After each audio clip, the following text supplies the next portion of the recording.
Where's the other thing? Okay, we are at the top of the hour and I am starting to stream this onto YouTube and I will be hitting the record button. Okay, we are at the top of the hour and I am, okay.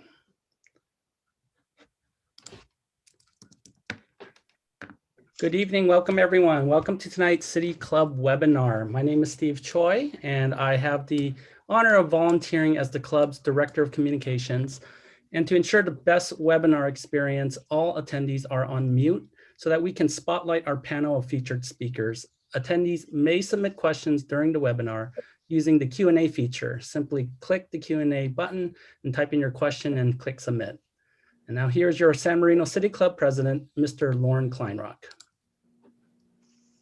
Oh, good evening and welcome. We have a great program for you tonight. We've got some club business to take care of. And so we're going to get started right away. If you will stand and join me in the Pledge of Allegiance, we will get started. Oh, and you can maybe, there's the flag. Okay, ready? Begin. I pledge allegiance to the flag, United States of America, and to the republic, it stands for things, one nation, under God, indivisible, with liberty and justice for all. Okay, thank you. I almost had a disaster there. I tried to just tilt my computer up and almost knocked my coffee cup over. That would have been a bad start. Okay, we are fortunate to have a couple of new members of the club for us. Both of them, correct me if I'm wrong, directors, San Marino High School students. And I was there during the time they were there, if I recall correctly. So I think, Robert, are you going to go first? Susan, which one? Yeah, I'll go first. So our newest member is Katie Bolton. And Stephen, I don't know if you can see Katie's. Katie is joining us as a panelist. So hopefully I do see her on our panel. Not yet. Not sure if she's able to go ahead and share her video if she'd like to be seen. There. Katie, can you share There your you go. Hey, Katie. Am I there? Hello. I recognize that face. Yeah. Hi. Oh, Hi. Okay. Good Hi. to have you as a member. Hi, okay. Mr. Kleinrock. There you go. Thank you. So, Lauren. Katie was born and raised in San Marino. She is a second generation San Marino family. She grew up in high school when Lauren was, I believe, principal or assistant principal there. So it was quite a while. And her father even graduated from San Marino High School in 1959. She attended Chapman University, and she's currently in sales rep for FedEx. She lives in Pasadena. And she enjoys all community-related activities and volunteering and walks. She has, I think, 2 dogs. Is that right, Katie? Mm-hmm. Yeah. And she's looking forward to being a part of the San Marino City Club. Her husband, she's married to Kevin Litwin, and her sponsor is Jim Tripodis. So let's all welcome Katie. Thank you. To the San Marino City Club. Welcome, Katie. Thank you. And Sue? Hello, I'm Susan Jacobowski, and I am introducing Christina Schmidt this evening. She too was born and raised in San Marino, is a San Marino High School grad, and she is the proud mom of 2 daughters. One is a freshman at the University of Wisconsin, and the other is a high school sophomore. She works for LA City as a deputy city attorney in general litigation. And she retired after more than 20 years of volunteer work with the Tournament of Roses Association. And Jim has been hard at work. He too recruited her, and we're delighted that you are a member. Welcome, Christina. Thank you very much. Okay, that's it. We're good. All right, moving right along. We have a particularly important thing to do tonight, and that's because we need to elect the 2021 slate of club officers.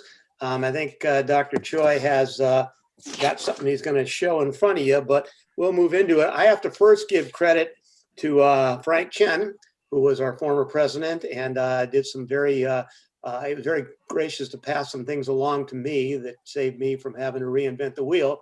And one of these things was the way he introduced the elections. And so I'm just going to go from what Frank gave me because I can't do any better. So many of you think that November 3rd is election day, and you're right. But today is also election day. In accordance with the San Marino City Club bylaws, tonight, the October dinner meeting, is election day for the San Marino City's 2021 officers and directors. At last month's meeting, I read the report of the nominating committee and announced the slate of candidates proposed by the nominating committee and indicated that any other candidates could be nominated by petition signed by at least 10 regular members and filed with the Secretary of Honor before October. However, there were no candidates, which is not unprecedented at all, seeking to be nominated by petition on or before October 1st. And so we are ready to present our slate, and then we will ask you to vote for the slate. We will do that by a negative declaration. If you are not in support of the slate, or you are not for supporting a particular person in a particular position, you can use your text at the bottom of your screen to be able to just send a text and send it to, is it to you, Steve, or that's who they are sending it to? I think they can send it to the panelists, and then we'll be Okay, able to. the panelists, and we will see it, and then we will see what's going on. I think that's been it's never happened since I've been associated with the club, but it is an option for you. So if we can, are you gonna, there, Steve has got it. I will read the slate for the coming year. President will be Kelly Ryan, first Vice President Isaac Hung, second Vice President Kylie Chang, Secretary Steve Choi, and Treasurer Robert Houston, who has been our treasurer for a number of years. We're very fortunate to have Robert. And board members, continuing directors. Louis Pastis is the Arrangements Committee. Susan Jacobowski is membership. Hunter Chang, Communications, and Calvin Lowe, Social. And then the director for 2-year terms, Jim Tripodius for membership, Monica Wang for communications, Ed Tom for arrangements, and Edward Uriarty for social. And I will become the immediate past president. And so if any of you want to put a no for that, that's okay, I'll get by. But otherwise, that's the slate we are voting on. So if you are good with that, you don't need to do anything. If you would like to suggest that something should be changed, then you can go ahead, as I said, find that text link at the bottom and text it to panelists. Okay, moving right along. We are set to go with a 10-minute brief. Dr. Jeff Wilson. Those of you who may not know, Dr. Wilson is our superintendent. He followed me in that office as superintendent. I had no idea that he was going to walk into what he walked into. I got out at the right time, I think. But at any rate, Jeff has done a great job, been under a lot of important and trying situations. So he's going to give us about a 10-minute brief regarding what's going on with our schools at this point in time and the plans for reopening, along with whatever else he finds most significant. So Jeff, I think I saw you out there. I saw a picture of you out there. Yeah. So there you go. He is alive. Hey, Lauren. Good to see you. Good to see you. Wilson. Thank you, President Kleinrock and new President Kelly Ryan. Congratulations to the slate of officers. Yeah, in about 8 minutes here, I'm going to try to deliver a lot of information to you, and then we're going to end with a real neat video. So good evening, City Club. It's hard to believe, but we've now been in distance learning for nearly 10 weeks this fall. Just incredible, right? That's following 12 weeks of distance learning in the springtime. In the next few minutes, I'd like to share some information about our schools and programs, some of the exciting directions in our educational services, and updates from LA Department of Public Health and the California Department of Public Health, and how things are looking for San Marino Unified School District. Well, first, the exciting stuff. We're beginning to see glimpses of normalcy return to our schools.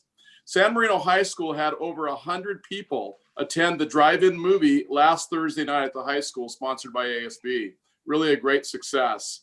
We have nearly 70 Titans attending after-school athletics practices this week, which will grow to nearly 200 over the course of the next 3 weeks. Our Visual and Performing Arts Department is planning a live online Alice in Wonderland virtual play, as well as marching band performances and dance performances. This will be occurring this week and in the following weeks.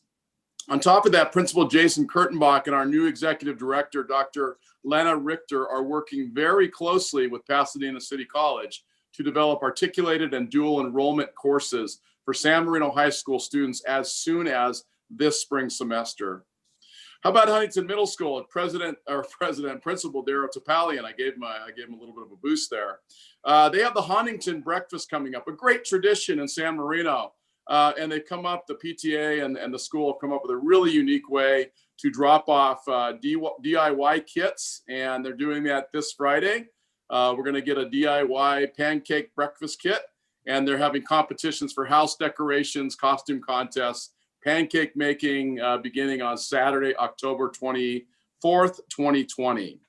On top of that, we're super excited that starting tomorrow, we're going to begin to see very small student cohorts reappearing on campus. These are for students with exceptional needs. The state released some guidelines on how we can do that in a safe way, and that's going to begin with 15 students tomorrow at Huntington Middle School. On top of that, at Huntington, our performing arts program, the choir, the orchestra, the band have been engaged in performances via Zoom. You get to see one at the end tonight. And Red Ribbon Week, again, learning to iterate in this new world, features 2 great student-created videos on mental health and bullying going out to students this week. How about Carver? The teachers and staff at Carver had a wonderfully socially distanced picnic gathering at a local park on October 13th, very well attended. The Carver PTA will be distributing art supplies this coming Thursday, and the artists from the Armory Center for the Arts will be providing high quality art instruction to the students at Carver as well as at Valentine. Carver is going to have a Hallow Wheel Parade for our fabulous pioneers on October 30th. This event is going to be live streamed on Facebook for those who cannot attend in person. And finally, from Carver, Miss Moon, the school counselor, is delivering wonderful second step lessons along with mindfulness program called Mind Yeti. This has been really, really powerful in this time of high student stress. How about Valentine's? So Pumpkin Patch, they had a great pumpkin patch on the 9th. They had great community involvement in distributing the pumpkins. Also a big thank you to the PTA affiliate supporters. They've been engaged in a picture day. They're doing a drive-through picture day, which turned into 2 days. And while the first day went long, they're trying to compact it on day 2 out in front of campus. They've had a virtual and in-person book fair with San Marino Toy and Bookshop. Their Red Ribbon Week is going well, and Readathon kicks off. And then they too will be doing a Halloween drive-through parade on October 30th. So you can see that this month of activities has given us a renewed sense of community, support, and togetherness. Well, what about COVID-19 and the update and the reopening that we're all waiting to hear about? Well, one thing's become apparent over these last several months. Information evolves from the state and county on almost a daily basis, and we are constantly working to interpret the guidance to understand what it means for our students, our staff, and our community, and then get it out to the community so that you're aware of what the current directions are. So you probably heard LA County is currently still in the purple tier. That's the bad one, tier 1, and the current health metrics are trending in the wrong direction. Even though the city of San Marino has the 6th lowest case rate in the county remains in the state's most restrictive tier for reopening because it continues to report more than 7 cases per 100,000 residents each day. It's a lot of detail, but just to tell you that once we can get the metrics under control, we would enter a 28-day cycle. If we hold those metrics true, then the state would hand it off to the county. The county would give us direction. So that's 28 total days from the moment that we actually get our metrics in order. As you can see, we're quickly approaching Thanksgiving and the winter break time. So it's going to be interesting. We'll continue to monitor that and get you information as it becomes available. With a couple minutes left, you might have heard about a TK or transitional kindergarten through 2nd grade waiver program to the county. It's a very difficult waiver to get. However, we are positioned well to pursue that. And so we are in the process of going through that waiver process and working with our bargaining units, our parent community, and our Board of Education, and we'll keep you updated on that. It's parcel tax renewal time, our season. We will be looking at a parcel tax renewal in March of 2021. This last couple of weeks, we had an opportunity to do a community poll, and the results will be shared with the Board of Education this coming Tuesday night. In the last 18 months, we've reduced our expenditure budget by over $4.3 million, but we still have much work to do as enrollment is continuing to decline, not only here in San Marino, but all over Southern California.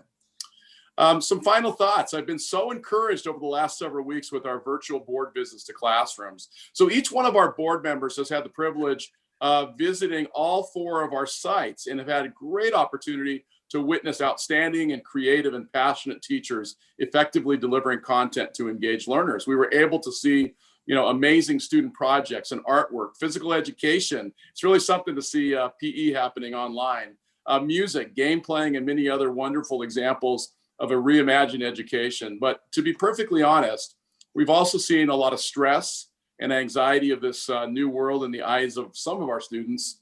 And we've learned some really important, significant mental health issues along the way. And we are concerned. Last week, a couple of our board members and staff had the privilege of visiting the Titan Wellness Center at San Marino High School to meet our new wellness counselor, Tanya El-Hendi. And Tanya has really hit the ground running and has secured several interns from local universities to help address student mental health issues. She's made herself available to our other 3 schools for support and guidance. And I just want to make sure you know that we have this wonderful resource to help our kids and our families. And with that, I would love to end tonight's 10-minute presentation with a wonderful example of our creative teachers adapting to this very difficult time and of the students of Huntington Middle School performing in very different ways.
Thank you, Stephen, for putting that on. And thank you, President Kleinrock. And let's enjoy the rest of our evening. Thank you. Thank you, Dr. Wilson. Appreciate you filling us in on that stuff.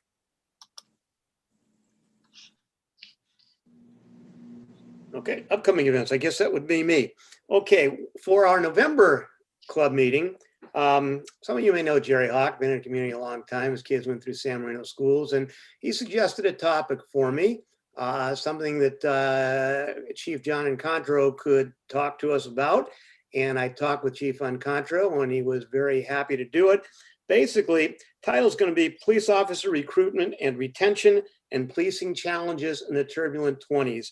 I don't think there's any of you that are unaware of the fact that it's become particularly more challenging for police officers. It's difficult, more difficult for the various police departments to recruit officers and train them and retain them. So I think it's going to be pretty interesting because we're a small town, relatively speaking, and a lot of us know each other, including the police officers, fire department for that matter. So looking forward to having him fill us into what's going on these days.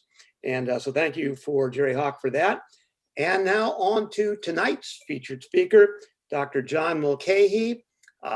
Sally DeWitt, some of you may know Sally DeWitt. She contacted me quite a while back. She had seen Dr. Mulchaey speak and thought he would be a wonderful speaker for our club. And so Dr. Mulchaey and his assistant, administrative assistant, Erica Clark, I hope that's the right title for you, worked with us, and we are very pleased. I'm pleased to introduce Dr. John Mulchaey, Director and Crawford H. Grenewalt Chair at the Observatories of the Carnegie Institute, more correctly, Carnegie Institution for Science, Pasadena's oldest scientific establishment. It's founded in 1904. Today, the Carnegie Observations is a world leader in research in the evolution of the universe. Dr. Mulchaey will be speaking to us today on the history of the observatories and how Pasadena has become the world center of modern astronomy research. Dr. Mulchaey is the unusual combination of a highly respected research scientist, the leader of a major scientific institution, and a public scientific figure. You're in for a treat because among his many qualities is his ability to communicate complex scientific concepts to the layperson. I, of course, wouldn't need that, but for the rest of you, that might be useful. Mulchaey earned his BS in astrophysics from UC Berkeley and his PhD in astrophysics from the University of Maryland. He was a Carnegie postdoctoral fellow before joining the scientific staff in 1999, was named the Observatory's 11th director in 2015. Today oversees Carnegie's main campus in Pasadena, as well as the observatory's large telescopes facility in Los Campaños, Chile. He is also on the board for the giant Magellan telescope, a next generation telescope being designed in Pasadena. Dr. Mulchaey's own research focuses on many key areas in astronomy, including dark matter and black holes. In 1993, he led the team that discovered abundant dark matter in the local universe, a discovery that received prominent coverage in the New York Times and Time magazine. 2016, he was in the press as part of the team that tracked a mysterious fast radio burst for the first time. He is also a frequent consultant to NASA and the National Science Foundation. Dr. Mulchaey also leads numerous Carnegie outreach and educational activities throughout Los Angeles and beyond. He created the annual Carnegie Observatory's Astronomy Lectures, popular series held each spring at the Huntington Library. He hosts astronomy nights at many schools, secured funding to create science rooms at 3 local elementary schools, and founded programs for gifted high school and undergraduate science students. This year, he received the Helios Award from the International Rotary Humanitarian Star Awards Program, honoring his achievements in scientific education. So we're very pleased to introduce to you Dr. John Mulchaey. Hi, Laura. Thank you for that introduction and welcome everybody. I want to thank Sally DeWitt first for putting my name on your radar here. Let me share the screen first. Let's do this. Okay. And then we just need to do this. All righty. So giving Zoom talks is always a little bit challenging because basically I'll be talking and it's hard to see. I can see a few of you, but it's nice to usually see reactions when you're giving a talk in a crowd, and it's a little difficult over Zoom. And this is my first nighttime talk at Zoom. I've done a few Zoom talks, but most of them have been in the day. So hopefully I'll stay awake and you'll stay awake as well.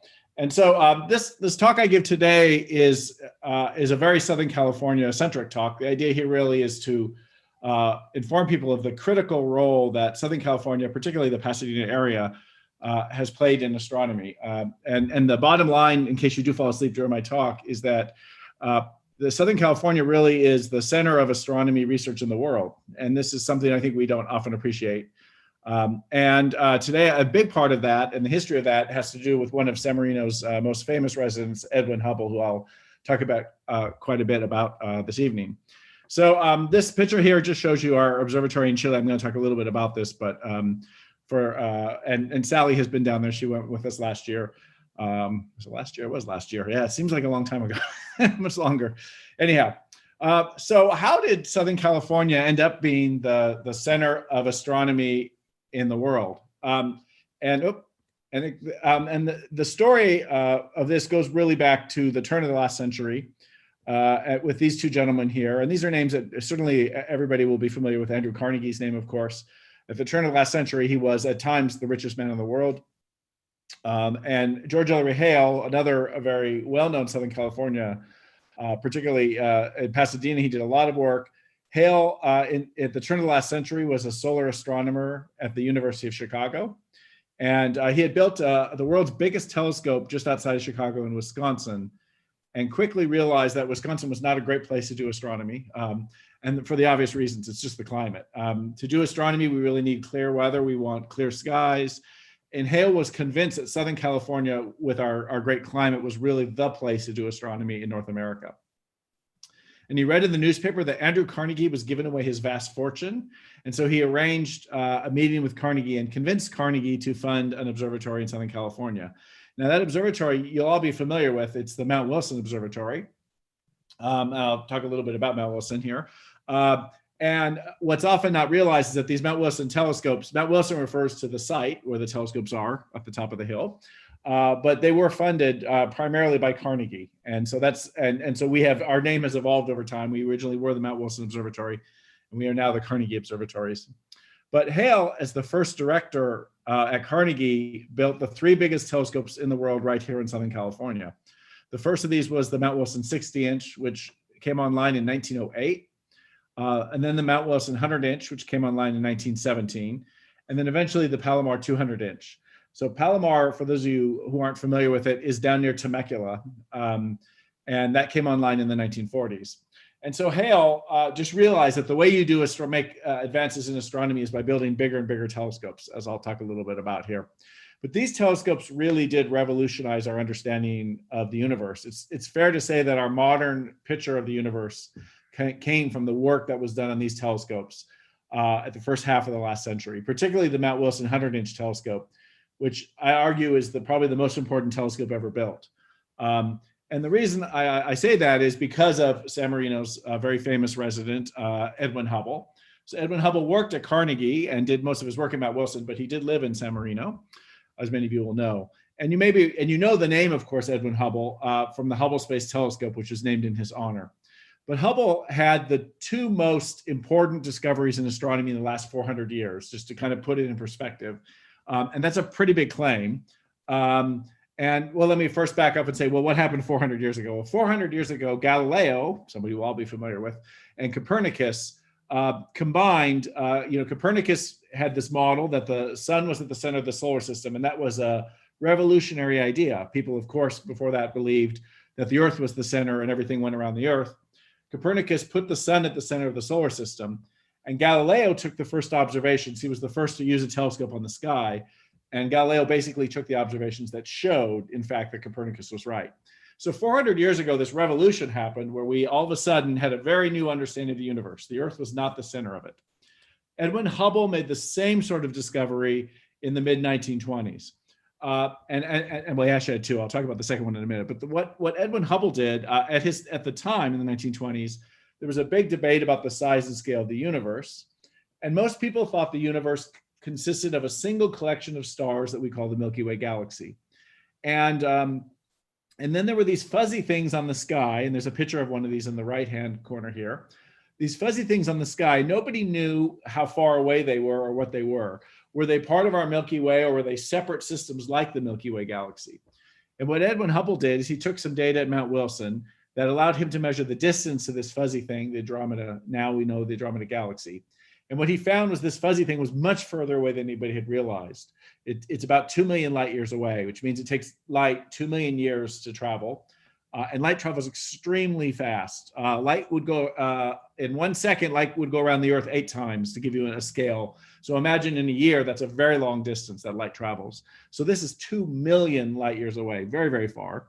But this, all of a sudden, what Hubble did is he took the universe from being this small collection of stars that we call the Milky Way galaxy to being a system that can, a much more immense thing that involved many, many, many other galaxies, as we call them now. The Milky Way is one of trillions of galaxies in the universe. So Edwin Hubble effectively discovered the universe in the mid-1920s, right here in Southern California. And so this in my mind is as revolutionary as the Copernicus and Galileo work from 400 years earlier. About 5 years later, Hubble went on to show that not only was the universe bigger than people had imagined, but that the universe itself, he took the data that showed the universe was expanding, which is a truly another revolutionary idea. If you think about something that's expanding in time and you trace it back in time, that meant it probably had a beginning. And so this was the first time in the late 1920s where we really started getting the idea that the universe had a beginning. This is, of course, part of the Big Bang Theory, not the television show, the actual theory.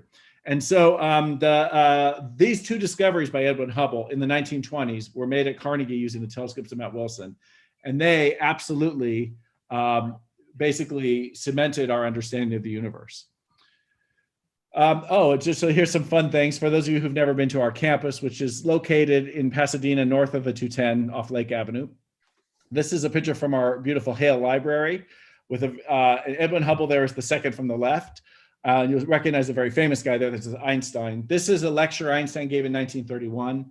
Einstein had heard about Hubble's work and was trying to understand what it meant, particularly the expanding universe, for his own theories. And so this was a day at our observatories where he came and gave a talk. This is another picture from that same day. And what you see, this is a very famous equation, which basically talks about, will the universe expand forever? This is an extremely famous picture of Albert Einstein. It's one of the 2 or 3 most famous pictures of Albert Einstein you see all over the place. This was taken at the Carnegie Observatories in Pasadena, like I said, in 1931. So this work by Edwin Hubble, along with other work at Mount Wilson, really kind of launched our understanding of the universe. Unfortunately, Los Angeles grew, and this causes a problem for the ability to do good nighttime observing. And so these are some pictures taken from Mount Wilson in 1910, 1925, and 2002. And you could see the growth in the valley. It's pretty impressive. That's all of us, of course. And this light that you see here is a problem for our nighttime viewing, because what it does is it effectively floods out the faint stars you would see in the night sky. If you go out tonight and look in San Marino in the sky, you're going to see maybe 50 stars. You should see about 3,000. And so the reason you don't see the rest of them is this light pollution. This light basically floods out all the faint stars. You can only see the very brightest of stars. And so because of this, Mount Wilson, even though the telescopes are still quite useful and our weather is still quite nice, this light pollution has made Mount Wilson really no longer a viable place to do astronomy. And so because of this, in the late 1960s, Carnegie started looking for alternative places to do our work. And what we did, we ended up deciding to build an observatory in South America, in the country of Chile. It's a place called Las Campanas. It's about 500 miles north of Santiago, for those of you who know Chile. And Chile has a lot of the same great characteristics that California has. It's an extremely dry climate. It's clear most days of the year. But in fact, it's even more extreme than California. These are some pictures on the way. On the left, there's a picture on the way to our observatory. On the right is a picture at our observatory. If you've been to Mount Wilson, or you've just looked up at the hill, the Angeles Forest, you've seen that we have a huge forest, right, up there. This Chile looks very barren compared to that. And that's just the difference in the rain. Here in Southern California, in a typical year, it rains about 15 inches of rain a year. At Las Campanas, it rains less than 1 inch a year. It's an extremely dry place. We're in fact just a few hundred miles south of the driest place on Earth. I don't know if people realize that, but Chile has the driest deserts on Earth. There are places where it has supposedly not rained in 500 years in Chile. It rains at our observatory, but as I said, some years actually very little, maybe once or twice. Anyhow, this makes it a great place to do astronomy. I always like to put in pictures of animal life, because I think it's really remarkable when I talk about a place where it rains less than 1 inch a year, that you actually see pretty substantial animal life. Creatures are able to really adapt quite well to pretty extreme conditions. So these are just 3 of our favorite sorts of objects we see down there. On the left is a guanaco. A guanaco is basically a wild llama. And so these are really big creatures, and they occur in herds, and you see them on the mountain quite frequently. Very beautiful things. In the middle there, you see what's a viscacha, which I don't think there's an equivalent of viscacha in North America anywhere. A viscacha is basically kind of a cross between a rabbit and a squirrel. They're really interesting creatures. On the mountain, what's fascinating about them is they love to watch the sunset. So you'll see them sometimes on the rocks, watching as the sun goes down over the Pacific Ocean, which is really quite impressive. But generally, they're pretty shy, except you will see them around sunset. And then we have tarantulas in Chile, and those tarantulas are about, I don't know, the size of a hand or something. They're pretty large and substantial, and they are not our favorite. And when you're an astronomer on the mountain, you hope you don't run into one of those in your dorm room. And so speaking of the dorm room, you may wonder, well, Chile's very far away. It takes about 24 hours from the time I leave my house here to the time I get to the mountain. That involves 3 different flights and a bus ride. And so when we go and we live on the mountain and we collect data, often for about a week at a time. But because it's so remote, we're hundreds of miles from the nearest town. We basically have to have everything you have in a little town that you would need to get by on our mountain. So we have paramedics, we have chefs, in addition to the engineers and all this sort. So we basically run a little mountain, a little town on this mountain to run the observatory. And so the astronomers stay there and do our work. And it's so far to go, people often go, well, is it really worth it? And then you see a picture of the night sky and you go, yeah, it's probably worth it. This is a picture of the night sky taken over our Magellan telescopes. And that curved thing you see there is in fact the Milky Way. You just never see that in Southern California. You could go to the desert and see it, but you can't see it certainly in Los Angeles or San Marino. This is kind of what it looks like with the naked eye. You can see the structure. You can see some of these dark patches are dust in the Milky Way galaxy. And you can see those with your naked eye quite easily in Chile. And I should point out that Chile is great because the climate is great.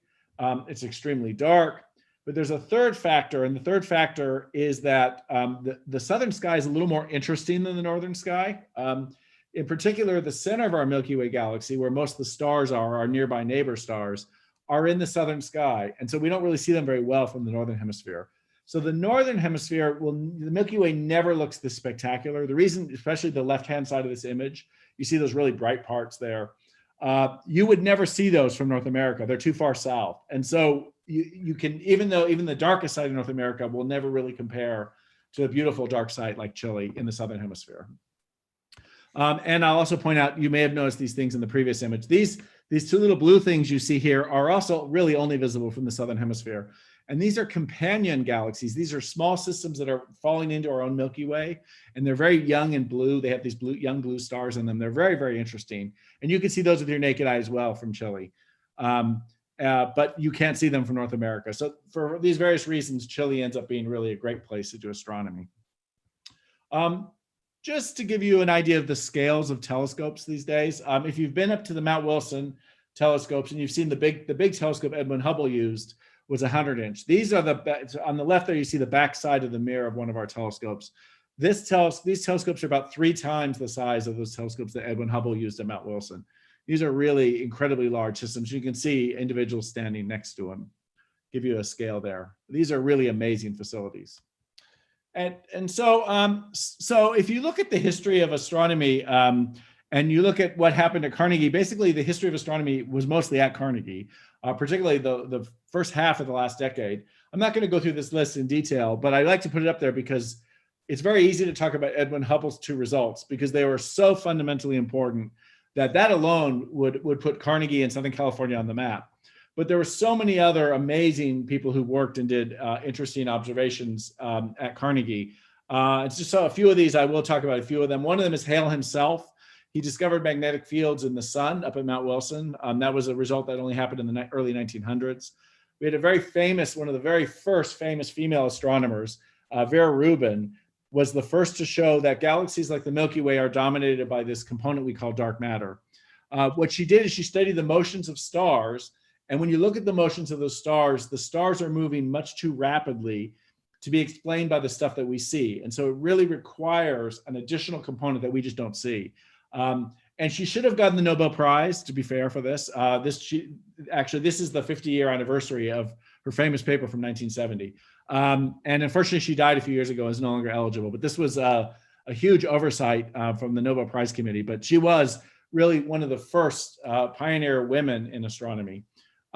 More recently, some of you may have actually met my predecessor, Wendy Friedman, another very famous female astronomer. And Wendy was the first in the early 2000s really to have a precise age and size of the universe. And we now know the universe is about 13.7 billion years, to pretty accurate amount, which is crazy. And Wendy was really responsible for that. And then more recently, Mark Phillips, one of our astronomers, following up on Hubble's work, showed that not only is the universe expanding as Hubble found, but it's accelerating. That is, it's speeding up in time. It's not slowing down, which is what we thought it would be doing.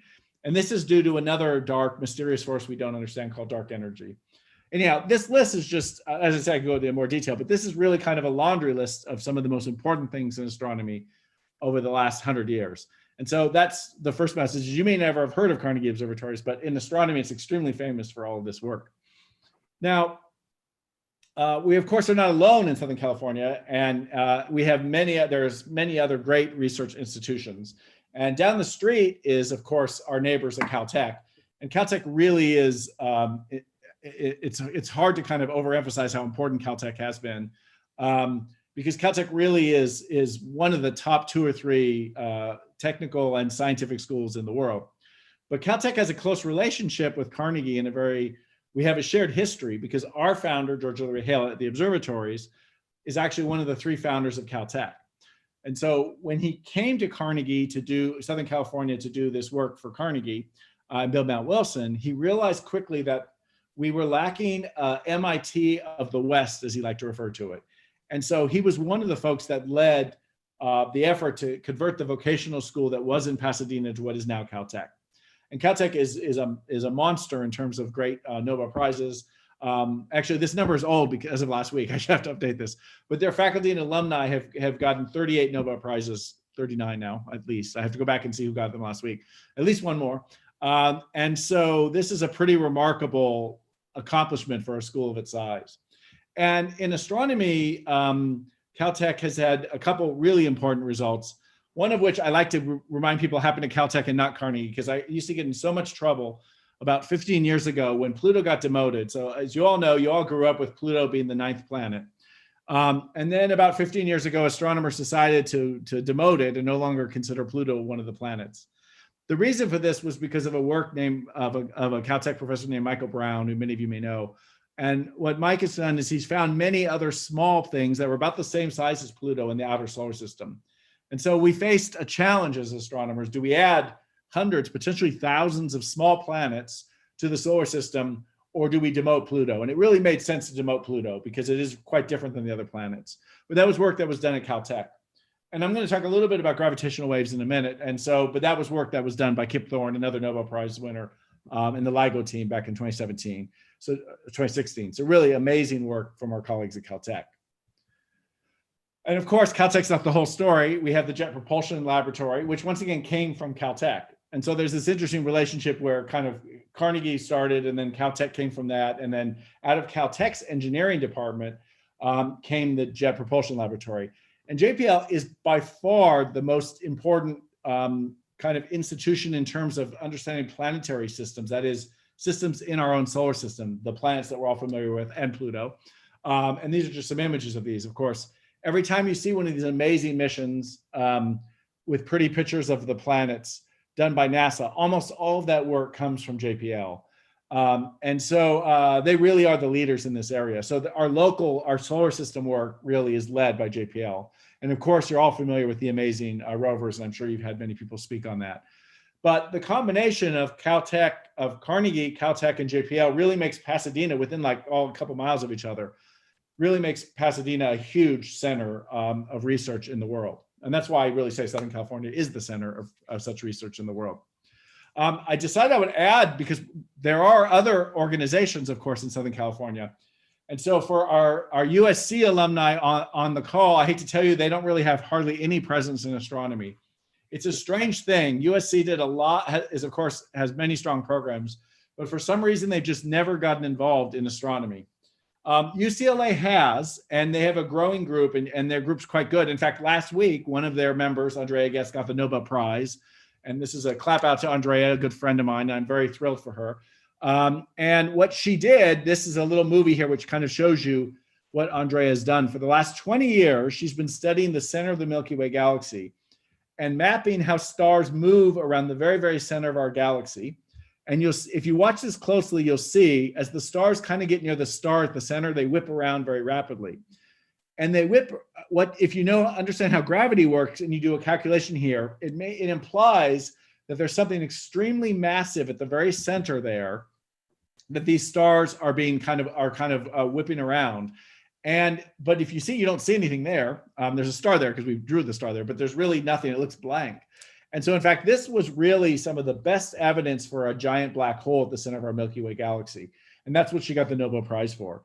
This work really, in my mind, was really the first time we could confirm the presence of a black hole.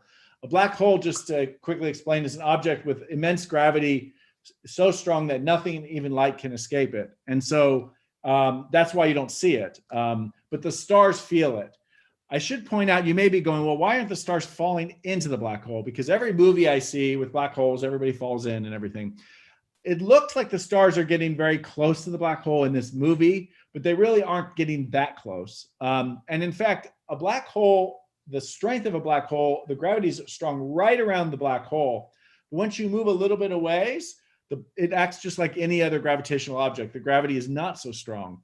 So in fact, if you replace the sun with a black hole, we would continue to orbit just as we do. We wouldn't be sucked into the black hole. So there's a kind of a misconception you get from seeing movies and hearing about black holes.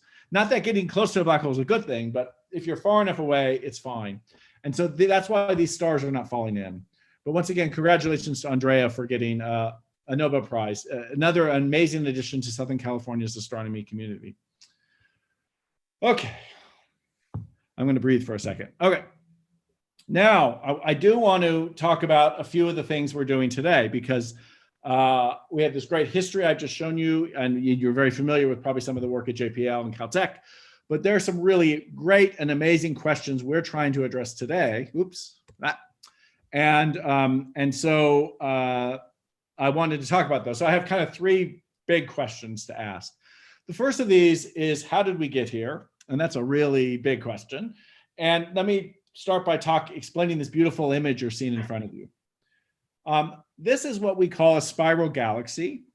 This is what the Milky Way galaxy would look like if you could kind of zoom out and look back on it. This was what our home looks like.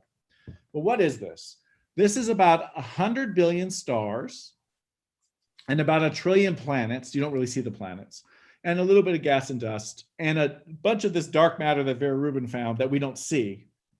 What you're seeing is the light from 100 billion stars. Let me remind you, the sun is a star. It's only special to us because it's very close. But the sun is a very average star. So this image here is about 100 billion stars, like the sun, is a way of looking at it. It's pretty impressive. This is just a single galaxy. And if you could figure out where the Earth was, we would be kind of about 2/3 outside of the center of a galaxy like this. Is our home. And so one of the things as astronomers we're really trying to understand is, we know the universe started with the Big Bang, this kind of explosive event, but then how did it go from that to what we see today? How did it form these beautiful structures like the one you see here? And so the way we try to address this is by looking back in time. Because by looking back in time, we can see how we do have a time machine in astronomy. We can look at objects that are very far away and see what they looked like in the past. So let me just explain that. It takes time for light to reach us. And so when you see light from an object, you're seeing that light when it left the object. So in the case of the sun is about 8 light minutes away. What does that mean? That means it takes light 8 minutes from the time it leaves the sun to the time it reaches the Earth. So when you're looking at the sun, and of course you never look at the sun directly, but if you were looking at the sun any moment, the sunlight that you're seeing left the sun 8 minutes ago. So if the sun was to go blank all of a sudden, we wouldn't know about it for about 8 minutes. Okay. The sun is about 93 million miles away, which sounds very, very far, but it's actually very close by astronomy standards. And so what we can do as astronomers is we can look at objects that are further away and see what they look like in the past. So I mentioned that Edwin Hubble had found this Andromeda galaxy was 2 million light years away. The light he was looking at, when he was looking at this in 1920, he was looking at that galaxy 2 million years ago. So this is a really a great feature of the universe. The universe is so big and immense that it allows us, by looking at objects at different distances from us, we can hope to put together kind of a story of how they've changed over time. And one of the ways we're doing this is with this beautiful images like this one here. This is my absolute favorite image in astronomy. This is called the Hubble Ultra Deep Field, and it was taken with the Hubble Space Telescope. So let me just tell you a few minutes about this image.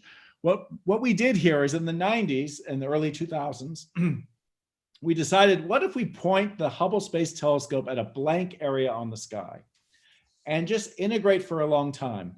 It's the equivalent of taking a very long exposure with your phone. And so what we did is we actually stared at this part of the sky for about 23 days. It's a really long time with the Hubble Space Telescope. When you do that, you start seeing the sky isn't really blank in that region. It in fact is filled with these faint objects. And this image here is an image of those faint objects. What you're seeing here are distant galaxies. Everything in this image is a galaxy. Everything in this image is a system like this one that's very nearby, but much further away. And so in this case, this image has about 3,000 galaxies. I'll remind you, each of those galaxies has about 100 billion stars and 1 trillion planets. And there's 3,000 in this image. So this gives you a sense of just the scale of the universe. To give you an idea of how big this image is on the sky, here's an example here. You see that little rectangle in the middle there is the size of this deep field, this extra deep field, compared to the moon on the sky. So this image that I'm showing here is basically, I always do it the other way. If you take your fingers and pinched it on the sky and projected it, it's such a tiny fraction of the sky, yet this tiny little fraction of the sky has 3,000 galaxies in it, each with hundreds of billions of stars and trillions of planets. The universe is truly immense. And so when you take an image like this of a piece of the sky, you're seeing objects along the line of sight, but they could be at very different distances. And so this figure here kind of splits that image. It takes all those galaxies and tells you how far away they are from us.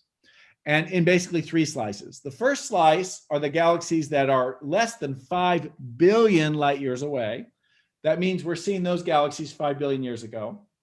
The second slice there is where most of the big galaxies you see in the image are. Those are 5 to 9 billion light years away. And then the more distant faint ones tend to be more than 9 billion years away. Let me remind you, the Earth is about 4.5 billion years old. So we'll say 5 billion to round it up. That means pretty much everything you see in this image, the light we're seeing here left those galaxies before the Earth even existed. We are looking at the universe before the Earth existed. To me, that's pretty remarkable. One of the things you'll notice in this image is that there's a huge variety of objects.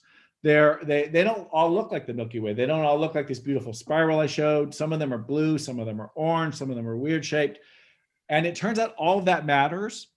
And what it tells you is the universe is exceptionally complex. And in fact, trying to understand how the universe went from the Big Bang to these beautiful structures we see today is as complicated, maybe even more complicated than trying to understand and model weather on Earth. I mean, it's unfortunately, that complicated. It's because there's just a lot of processes going on and we don't fully yet understand how that is happening, but it's a goal of what we're doing. So let me just end by saying, if you take that image and go even deeper, this is some work that one of our postdocs did a few years back, you can find even more distant objects. These galaxies that Ivo Lebey has found, these little blue things, you see them kind of blow-ups of the blue things. These are the very first galaxies forming in the universe. We're seeing these things about 13 billion years ago, and the universe is about 13.7 billion years. That was when the Big Bang happened. So we're almost back to the very beginning of the universe in these deep images. And these galaxies are very blue, and the blue means they're forming a blue galaxy, and a blue star is a very hot young star. So these are very blue. These are just forming huge amounts of stars. These things will eventually evolve into some of those other galaxies we see today, but we're seeing just kind of the starts of them. And these are very tiny. These are really kind of just the very first seeds of galaxies. So we're almost back to seeing the very beginning, which is very exciting. Okay. The second question I was going to ask is, what are we made of? And you've all heard, there's songs about it. What are we made of? We're made of stardust. What does that mean? Well, the universe, when the Big Bang happened, the Big Bang produced two elements, basically hydrogen and helium. And every other element since the hydrogen, except for hydrogen and helium, has come from stars or some forms of stars. And so this means that a lot of what we are made of, oxygen, particularly nitrogen, carbon, those elements in you have come from stars. And so as astronomers, we really want to understand that in more detail. We want to understand what process formed these various elements. And this diagram here kind of shows you what happens in the universe. The universe is continually kind of recycling itself and making new elements. On the left there, you see this beautiful blue star. When a star is shining, it's in the process of converting in the center one of its elements to another element. In the case of the sun is currently converting its hydrogen to helium. Bigger stars will convert that helium to carbon, and some of that carbon to nitrogen, some of that nitrogen to oxygen. And it's these nuclear fusion in the centers of these stars that make the elements that make us up. Eventually, big stars blow up in these huge explosions, and a lot of elements are made by the big explosions. That's called a supernova. And then they spread this material all around into space. Eventually, gravity will pull some of that material back together and form a dust cloud, which is what you see on the far right there. And the dust cloud under gravity will form new stars, and the whole process starts again. And so the universe is continually doing that. And in the case of the elements that make up you and me, we think that there have been about 100,000 generations of stars prior to the material that made the Earth and the sun and us. So we are the product of many, many, many stars and exploding stars. And this diagram here, I love it. You all remember this from your high school chemistry. Where do the elements come from? This is your periodic table. These are all the elements that you're familiar with. Some of them you may not be so familiar with. But what's cool about this plot is this shows where those elements come from. Don't need to go into in detail, except to point out the green, which is hydrogen and helium, has come primarily from the Big Bang. The orange elements is primarily made at the center of stars by nuclear fusion. And so that's why you can see the figure here. About 75% of us comes from the inside of stars. By the way, the 9.5% you see that's in green in the human figure there is the hydrogen, of course, because we have water in us. And that hydrogen came from the Big Bang. It was all happened at the very center of the Big Bang. So in fact, that 9.5% of you is 13.7 billion years old. So if you're feeling tired, if you've fallen asleep during my talk, you can blame it on the 10% that's almost 14 billion years old. I think it's pretty incredible. Anyhow, and so if you look at these other elements, there's some really interesting ones further down on the diagram. As you go down, the elements get heavier that you all love, and things like Au, which is gold, Pt, which is platinum, uranium's another interesting element. And you'll see that a lot of these are purple. And these purple elements you just can't make in a normal star or a normal exploding star. You need really special conditions. And was predicted almost 80 years ago that one of those conditions would be if you take the dense cores of old stars and smash them together at very high speeds, you'd be able to create these other elements. And so this was predicted for a long time, but it was only measured in 2016 for the first time. So these dense cores of stars are called neutron stars. I have to give you an idea of how dense they are. Let's see. So if you took one cubic inch of a neutron star, it would weigh more than all the humans that have ever existed crammed into that 1 cubic inch. So take all the humans that have ever existed, something like 10 billion of us, I think, and crammed us into a cubic inch. The neutron star would weigh more. That just gives you an idea of how much material is in these neutron stars. These are the densest cores of old stars. But if you have two of them that are in orbit around each other, eventually they will merge into a single object. When they do that, they produce gravitational waves. This was a prediction that Einstein predicted. And in 2017, those gravitational waves were seen for the first time by LIGO, our colleagues at Caltech. And in the process, in addition to the gravitational waves, the actual explosion from the impact is where all the gold and platinum is produced. And we finally saw this for the very first time in 2017 in Chile. This is an image of it. It's the very unspectacular image compared to a lot of things I'm showing you. It's that you see where the arrow points to that little blue fuzz there on the left. And on the right, the same image 4 days later. That little light, it's faint because it's 40 million light years away. It's very far away. But that light is the first time we've been able to study one of these neutron-neutron stars mergers and see the process of gold and platinum and uranium being created for the first time. So this is hugely important because this has been a theory for a long time, but we finally saw it just 3 years ago. I should point out, one of these neutron-neutron star mergers produces a lot of gold. If you were to, a typical one will produce about 200 times the mass of the Earth in gold. In other words, take the Earth, convert the whole thing to gold 200 times in one of these explosions. That's a lot of gold. But these events are so rare that the reason why gold is valuable to us is because it's rare, that they happen so infrequently that what has happened is the Earth, the gold we have on Earth happened from one or two of these events billions of years ago. And the material has been spread out over such large areas that very little of it actually ended up in the Earth. And that's why it's so rare. But if you were at a neutron star merger, you'd have a lot of this material, which would be really quite interesting. Finally, the other big question is, are we alone? And you can't give a talk without talking about aliens or whether there might be life in the universe. And the answer is, for me, if I've shown you some really huge numbers here. Let me grab some water for a second. I'm losing my voice. I showed you this image of 3,000 galaxies in a tiny patch of the sky, each with 1 trillion planets. If you extrapolate that around the sky, you see that it's about 10 trillion galaxies, each with 1 trillion planets. Huge numbers. And so in my mind, it would be truly remarkable, given all those planets that exist, if we were the only planet in the universe that had life. And in fact, as you know, our colleagues at JPL are actively looking for potentially life on Mars. If life didn't exist on Mars, it got very close to existing on Mars. I mean, the conditions were pretty close. There was a recent result from a few weeks ago. We heard about Venus. You know, these molecules, these elements have been detected in the atmosphere of Venus, which are also indicators of biological life. Most of us don't believe that actually is life, just for the record, but it's interesting because it's some of the compounds that should be associated with life.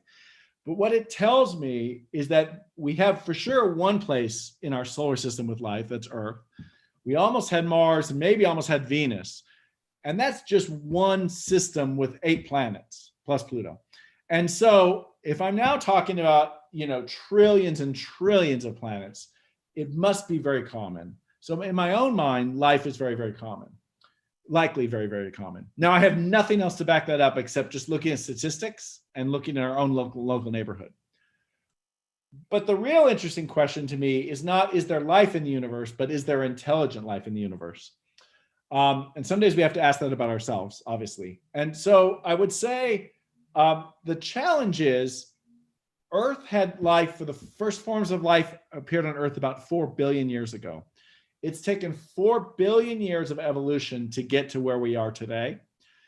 And that is important because not all stars live billions of years. The sun lives about 10 billion years. It's one of those, but many stars live millions of years. So around some stars, there wouldn't have been time for us to evolve to where we are. We could have easily been impacted by another planet. Mars could have hit us or something, and then we would never have made it. And so you can imagine any of these various scenarios that would have killed us off. And so I think in our mind, it's really hard to know, well, I think life is probably very common. How often are there really truly evolved life forms is going to be a mystery to us. I think for quite a while. It's unlikely we're going to hear from the aliens, like these images suggest, in our lifetimes. But one thing astronomers are doing is we are able now, over the last 20 years, to look beyond our own solar system. We can now see planets around other nearby stars. And so you all grew up knowing 9 planets, including Pluto. But as of today, astronomers know of 4,292, I looked up this morning, actual planets. These are planets around mostly around nearby stars. And these are all sorts of really interesting planets. This image here, this shows you drawings. These are not real images of the planets. We can't study them in detail. But we have planets that we call super Earths. These are things that look like Earth, but a little bit bigger. There's these planets called roasters, which are basically so close to their star that they're melting. There's planets that appear to be covered in water. There's planets that appear to be covered in ice. All sorts of unique things we're finding. And what this tells us, we're just learning the universe is just really very complex and there's lots of different things. But there's so many planets that we're finding that once again, I think the odds of there being life is pretty good. This is, that might be a little bit complicated. Here's a histogram, it's not too bad, hopefully, which just shows the sizes of those 4,000 planets. And at the top, you'll see there's a little diagram of the solar system. Starting with Mercury, you can see Earth is the 4th planet in this diagram. These are by size, not by distance from the sun, clearly. And then after Earth, there's a huge gap to the next biggest planet, which is Neptune. And so in our own solar system, there's these 4 small planets, and then there's the 4 big planets, and then there's a huge gap in the size between them. But you'll notice from this histogram that the histogram peaks in between that gap. Most of the planets we see around other stars are bigger than Earth and smaller than Neptune. And so we call these super Earths because they're bigger than the Earth. But what's interesting is you'll remember from 3rd grade is when you learn about the solar system here in Southern California. The small planets are all rocky. Earth, Venus, Mercury, and Mars. They're all rocky planets like the one we live on. The big planets are all gassy planets. These are things that without really solid surfaces the way we think of them. They're mostly hydrogen and helium. So the real question is, what are these things in between? Because this is what most planets look like in the universe, apparently, from what we've seen so far. But we don't know. Are they more like the Earth? Are they rocky planets that there might be life? Or are they gassy planets like Jupiter and Neptune where they wouldn't be as interesting? And so we're just starting to understand this work. This is, it's very difficult to study them. This is once again a drawing, but 2 of our young postdocs just recently studied one of these super Earths in detail. They were able to measure the density of it in kind of complex ways, but based on the density, they could show that in fact it is rocky. And so this is interesting because it means maybe many of these super Earths actually are places where we could see life. And so that would of course be very, very interesting. This is pretty complicated. I don't want to go into this in detail, but I want to say the way we're likely to find life is not by communicating with it, unfortunately. I think that's going to be pretty hard, but by looking to see if we can find evidence of life. And the reason this matters is because our own Earth has been impacted by life in huge ways. The Earth's atmosphere initially was all hydrogen and carbon. And in fact, but of course you all know the Earth's atmosphere has a lot of nitrogen. It has a lot of oxygen. Well, that oxygen in particular has come entirely from plant life on Earth. And so if one can study the details, the composition of the Earth's atmosphere, and that's what these squiggly lines are here. This is taken, you could do this as an astronomer with a telescope.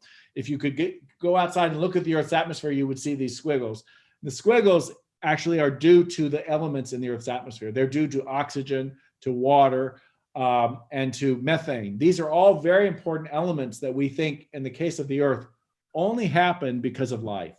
And so our goal is to try to study some of those planets like that super Earth I just talked about. And if we can study them in enough detail to look for the evidence of these elements, if you could find these elements, you could find evidence that maybe there was life on those planets. That experiment is going on, and I would predict within 10 to 20 years, we will find examples that look like this, like the Earth. That's going to be very, very exciting and have huge implications, of course, for if we find that there are, in fact, other planets that look very similar to the Earth in terms of life. So that's something to look forward to. Okay, so I'm going to end by just talking about the next telescope, because as astronomers, we always build the biggest, best telescopes. And so at Carnegie, we're leading the effort to build what's called the Giant Magellan Telescope. This is a telescope which has effectively an 80-foot mirror. But because you can't build a single piece of glass and keep its form 80 feet across, this telescope uses 7 mirrors, each of them about 25 feet across. And the combined shape is the equivalent of an 80-foot mirror. And this is a huge telescope being built in Chile at our Las Campanas Observatory. To give you an idea here, the scale of this is about 24 stories high, the observatory. This is a huge, giant telescope. And so why do we build a bigger telescope? Well, there's 2 reasons. The first is that a bigger telescope allows you to see fainter things. And so I often give the analogy of rain. If you wanted to collect rain, as much rain as possible, you would build bigger and bigger buckets, right? The bigger buckets would collect more rain. We are doing the same thing in astronomy, but we're collecting light. And so by building a bigger and bigger bucket, bigger telescope, you collect more light, you can see fainter things.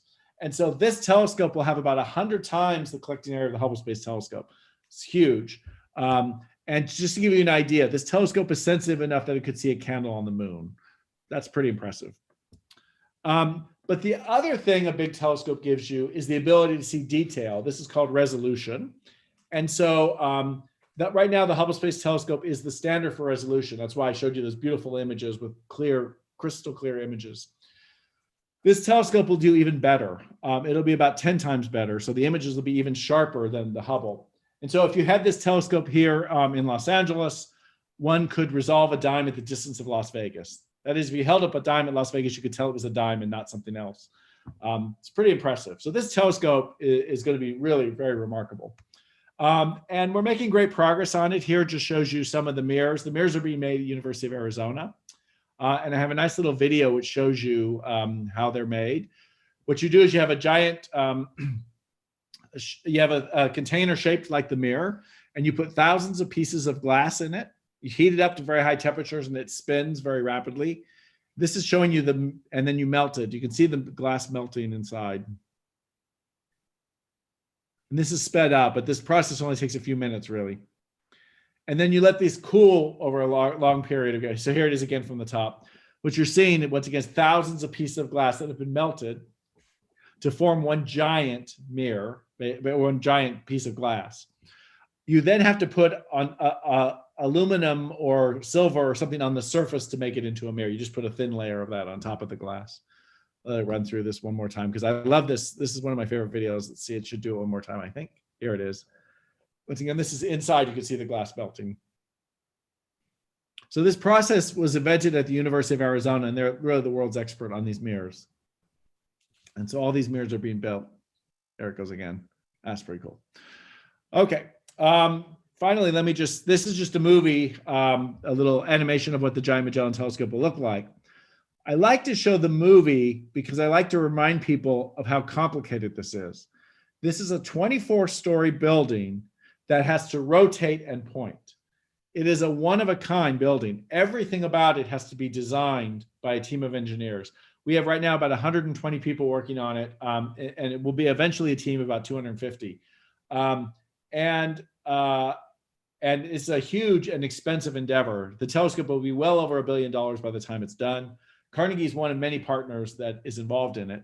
The other thing I wanted to show in the video, I don't know if you were able to see it, I'll show it again, let's see if it does it, is you'll notice the dome has all these openings. And this is a new thing we've discovered over the last 20, 30 years, that the old domes, which are closed off, like the ones at Mount Wilson, hold in heat and they end up making your images much blurrier. And so by having holes in your dome, allowing air to flow through, you get much better image quality. By the way, the telescope would not be open though during the day. It's just you couldn't see it if we did the animation at night. But this telescope will hopefully be coming online in the second half of the 2020. So we're very excited. It's going to be an amazing, amazing telescope. Okay, so with that, I'm going to end. I hope what you've learned today is you've learned a little bit about Carnegie, which for over 100 years has really been a center of astronomy. But more so, we're part of a bigger center of astronomy here in Southern California. As I said, really, there's no place quite like it. When I give talks in LA, I always say, we're the city of entertainment. Everybody knows we're the capital of entertainment. We're also the capital of astronomy and astrophysics in the world. The universe, the nature of the universe was discovered right here in our backyard by San Marino resident Edwin Hubble. So that's a pretty big accomplishment for everybody to remember. The universe, as I said here, we discovered the universe. Edwin Hubble discovered the universe. He discovered it was expanding. We've since discovered it's accelerating. It's filled with all sorts of exotic things I talked a little bit about today. And with this next generation telescopes like the Giant Magellan Telescope, we really hope to be on the forefront really for decades to come. And I'll just close by saying we do a lot of amazing things. If you want to know more about Carnegie, you can follow us on Facebook, Twitter, and Instagram at Carnegie Astro. And we also do lots of amazing events. We do this Huntington lecture series you heard a little bit about before. We do an open house, which actually we just had our virtual open house this week, but you can still watch all the videos. And we do a lot of education and outreach in the community, and I'm always happy to talk about that. So if you'd like to know more about some of these events, I encourage you to follow us on one of these social media platforms, or you may email me directly and just get added to our email list. We email out information about the lecture series and such. And I will end there, and let me see. So I will stop my screen sharing, and if there's questions, I'm happy to answer some.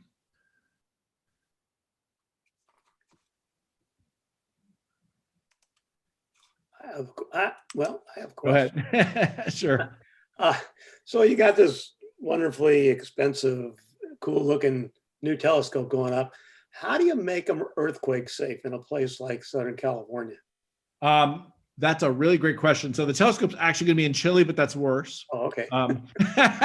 So Chile makes California seem wet and less shaky, I guess I would say, because Chile has had several 9.0 earthquakes in the last 100 years. So in fact, a huge portion of the engineering is related to being seismically fit. And so in fact, the telescopes are designed to withstand the 9.5, which hasn't happened, which is good, earthquake. But the real challenge with an earthquake, it turns out that actually securing the structure is not terribly difficult. The real challenge, unfortunately, is if you're doing something, you're moving the telescope during an earthquake. So one of the things we do is the 7 mirrors in the big telescope, we will have to take them out occasionally to clean them. And the worst case scenario is you're taking out one of these on a crane and then an earthquake happens, because then you have this very heavy thing swinging around. And we spend most of our time worried about those scenarios, even though that's very seldom that you do that. But that's the real high risk in terms of death and damage. The mirrors, each mirror is about $25 million. So you wouldn't want to damage them. But there are 2 or 3 people who spend 100% of their time working on the design and the seismic activity. Yeah, it's just part of it's one of the dangers of being in Chile, unfortunately. Looks like there might be a question. Oh, no, it's just a thank you. Thank you. Well, before you go, I want to thank you, and Erica, also you. Really enjoyed it. I'm a little disappointed. I thought I was going to learn something I didn't know tonight, but what can I say? Well, actually, I did learn a few things. What I didn't realize that when the teachers that teach young kids tell them everybody's a star, that's a literally true thing. Literally true. Yes. No idea that was true. And I still don't accept the fact that one of those little cubic inch neutron things weighs more than all human beings on Earth. That's a myth. I'm not going to buy that anyway. So.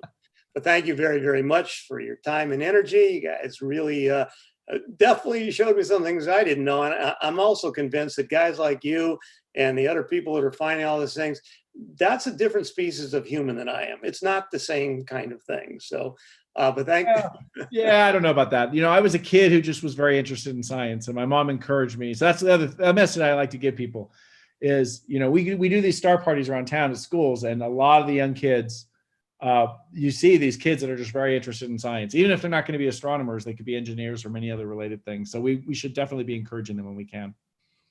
Well, that's great. And again, we really appreciate it. If there's no other questions, I'm going to go ahead and end the meeting. And so thank all you participants out there for joining us tonight. Hope you enjoyed it. And again, remember that we've got our meeting coming up in November with Police Chief Oncontro, and you'll get information on that. So thank you very much. And you guys all be well, and we'll talk to you next time. Take care. Thank you.